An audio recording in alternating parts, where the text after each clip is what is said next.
Now in the fifth part of it, it says draw appropriate Venn diagram for each of the following. Venn diagram हमने create करना है यहाँ पे, तो Venn diagram कैसे create करोगे यहाँ पे आप, it is given A union B का complement लेना है, तो सबसे पहले A union B he create कर लेते हैं हम। A यूनियन B कैसे create करोगे, A set is there, B set is there, तो A यूनियन B कैसे बनेगा आपका, you have to just shade this region, A और बी वाला रीजन आपने शेड कर दिया। ये आपका ए पार्ट है, let's say this the first circle is A part, second circle B है।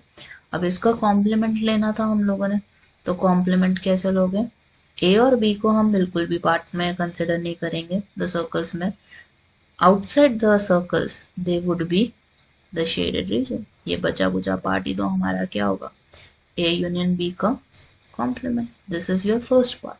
सेकेंड पार्ट में हमें क्या करना है, I have to draw A dash intersection B dash.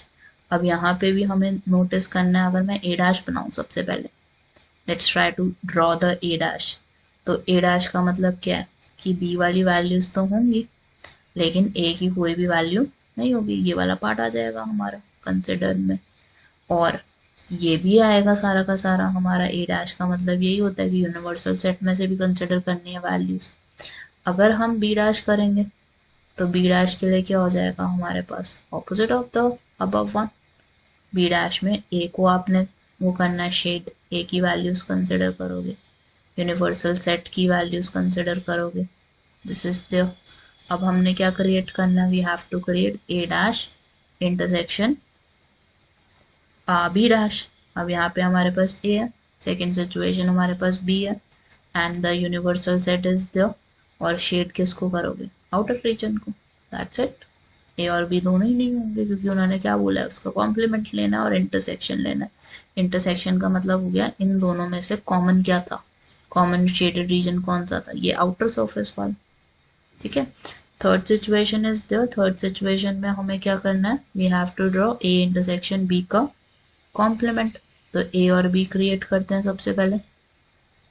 अब यहाँ पे हमारे पास अगर हम ए इंटरसेक्शन बी बनाए, this is the region common वाला, ठीक है। अब हमें क्या करना है, इसका कॉम्प्लीमेंट, कॉम्प्लीमेंट का मतलब क्या होता है, इसका ऑपोजिट, तो बाकी सारे रीजन शेड हो जाएंगे, बस सेंटर वाला नहीं रहेगा।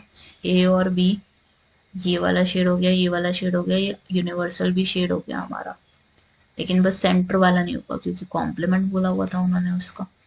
अब ए डैश बनाओ, तो ए डैश हमने पहले भी बनाया था सेकेंड सिचुएशन में। ए डैश कैसे बना था, बी वाले को शेड करने पे एंड यूनिवर्सल सेट के लिए। सेकेंड सिचुएशन हमारे पास क्या होगी, we have to make for B dash. B dash कैसे क्रिएट होगा आपका, it would be nothing but the A value and this value outer one, ये हो गया। अब हमने यूनियन करना है इसका, तो यूनियन कैसे निकलेगा, इट वुड बी दिस पर सेंटर वाली वैल्यू हमारी नहीं होगी शेड, क्योंकि कॉमन नहीं लेना बस हमने वैल्यूज वाले।